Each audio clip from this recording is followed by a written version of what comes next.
Hey, kids who are at home today. This is the 4th of September, Friday. We're going off-road for school today a little bit. We're going for a walk just for a while. And I'm telling you that because we are going to talk as a class about the Chandler almost fell down. It's dangerous. This is dangerous what we're doing.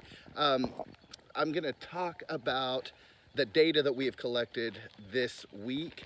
And so and then after that, we're going to go back and do an art project. So stick with this. I'm going to switch to a voice memo. So think of this as a podcast so I don't have to hold my arm up like this the whole time we're walking. So listen. Hey, welcome to the Mr. Paris podcast. I'm here with Raylan and Gracie and Chandler, and we're going for a walk around the block while we talk about quantitative research. So here's the thing. We're not doing the sidewalk. We're just going to walk in the street. No, let's walk in the street. Okay. If we get hit by a car. So here's the thing. Okay, so what we've been talking about this week, like I'm walking backwards for those of you listening at home. Not that anybody is. I hope you are. It's a beautiful morning. Please don't fall. I'm not. Just warn me if I'm going to trip over something. It is a beautiful It is. It's like in the 60s. It's amazing. So here's the deal. We have been studying tornadoes from a quantitative research viewpoint. So quantitative, that's quantity, Quant, not qualitative. So quantitative is about science, is about science and numbers. So what do we know quantitatively about the tornado risk in Cherokee? It's unlikely. It's unlikely. How unlikely is it? It's like never happened in Cherokee. Right. So number one, there's no record of a tornado actually hitting Cherokee that we found. Number two, we know that just from the historical data, you have... Oh no. Well, here, focus. Sorry. Focus. Did we pick that up? I think we just saw a dead cat, kids. Wow, this is traumatic. You'll remember this forever. All right, so listen. Quantitatively, focus. Quantitatively, we know that your chances of dying in a tornado from the historical record and extrapolating forward is like 0.1% every decade. Or 0.1 person dies every decade from a tornado within 25 miles of Cherokee. So it would take 100 years Which way should we go? This way? So it would take 100. We're passing the Catholic Church. We've turned to the Catholic Church for those of you following along. So it would take 100 years for you guys, for a tornado to kill you, just historically. Now these are like statistics, so tomorrow it could blow that out of the water, right? There could be a tornado and right. So there's that. So now I want to move to, well, here's the question. Why do that kind of research? Like, why is quantitative research like that important to do? Thoughts? I mean... Look, dead air is the worst when there's no picture. So, go ahead. Do you know, like, what your odds are of getting... Yeah, like if you need to build a shelter. So you kind of understand... Okay, so what are you talking about? Right, so all of this is true. What are you talking about when you talk about, like, so you can do something? What are some words for that? What? Well, like, if you do something, what is that called? Doing something. It's called doing something. It's also potentially called behavior, right? So the quantitative research may impact your behavior. For example, like all fat people know everything there is to know about the quantitative research about being fat, right? Because we're all trying not to be fat, which is why we're walking, because I didn't get up on the treadmill today. So thank you for coming on my weight loss journey. So there's that. It impacts me. It impacts you individually, but also it impacts like society. So on a societal level, how has the quantitative facts of tornadoes impacted your experience at Cherokee High School? I don't really think it has affected mine. I mean, maybe we have... No, it absolutely has. We have tornado drills, right? So that has impacted your experience. So now I want to talk about qualitative research. So that's qualitative, like quality. Let's go. Which way do you want to go? This way? Okay. Are we allowed to walk? Well, I don't know what the rules are. We're rebels. Like we're about, like if we go here, if we go that far, then we're no farther than if we went to the football field. Okay, I just don't want to get bitten by a dog like that dog. Let's just walk calmly back this way. Just stay calm. Oh, it's tied to a chain, or maybe that's a garden hose. I don't know. All right. It's on a... It rips it out. He seems... He would have already run out. Yeah, don't look at him. Don't look at him. Don't make eye contact. Just walk laps. We could have. All right, listen. This is great. I like how I'm making a record of our deaths. All right, listen. This definitely gets me sued. So, all right, listen. Here's the thing. He does seem like, don't taunt him. All right, nobody. This is a disaster. All right, here's what I need you to understand. The difference between quantitative and qualitative research. So qualitative has to do with the quality of an experience, like either good or bad. So quantitative research, looking at numbers, gives you information. I know, like I'm a tour guide. Gives you information. I'm trying to teach. Listen. Learn. Damn it. All right. So here's the thing. Quantitative research gives us information that we can then use for qualitative research as well. So we know that there are so many dogs. Why are there so many dogs? There's none around here that get out. So. Or there weren't whenever I Okay. used to come around like all with Cherokee all the time. All right, so quantitative research. Let's get back to this for a second.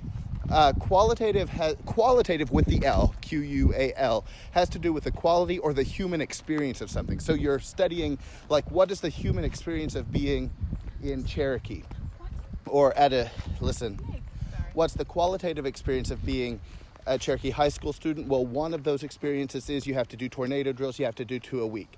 So let's look at it from a qualitative standpoint, right, instead of quantitative. So all of you said that the risks associated, like the downside of doing 2 tornado drills a year is like there's not really that much impact on you negatively, right? So it's worth it because maybe there's this potential for good to come from that, Save right? our lives. Right. So if that's true, then I want to figure out what is the like threshold. When would it become not worth doing? So right now we have to do 2 a year. If we had to do 4 a year, like 1 every 9 weeks, would that be too much? Probably. I mean, it gets us out of class. No. So it doesn't really matter. I probably that's not too much either. It doesn't even get you out of a like quarter of a class. Right. Gracie, I think, was the only one who had like a negative thing, which was if you're in the middle of a test and you go, it could have a negative impact on your test. Yeah, that's what what did I say? Said Gracie. Oh, I meant Raylan. So the point is like that is potentially problematic, but for the most part, you could say that even if you did 4 a year, what if you did 8 a year, like See, 2 that's- every 9 that's weeks? a little excessive. So here's my question then. If it becomes excessive or if it becomes too much at some point, then why does it become too much? Like what is it that causes it to become too much? The time that it's taken. Okay, so it begins to have a negative impact on the quality of education because of the time it takes to do the research. We can head back that way. Does that make sense? Okay, so how would you make that determination then? Like, so now we're talking about specifically how much, at what point do you make that decision? How do you know when to make that decision? Like not to do any more tornado drills. I mean, the point would be different for everyone, I feel like, so it's just like what everyone agrees on. Okay, so remember that the quantitative data helps us set policies for society or for schools or for whatever that then helps us like come to, hopefully it's a positive impact on people. So could we say that when it starts to be a negative impact? Yeah. Okay, how do you know when that happens?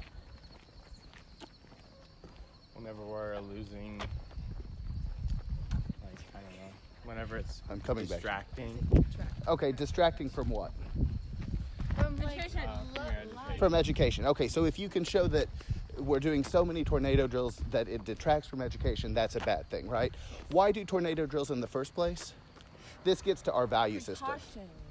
Okay, what do we value if we think it's important to Life? do, particularly whose life?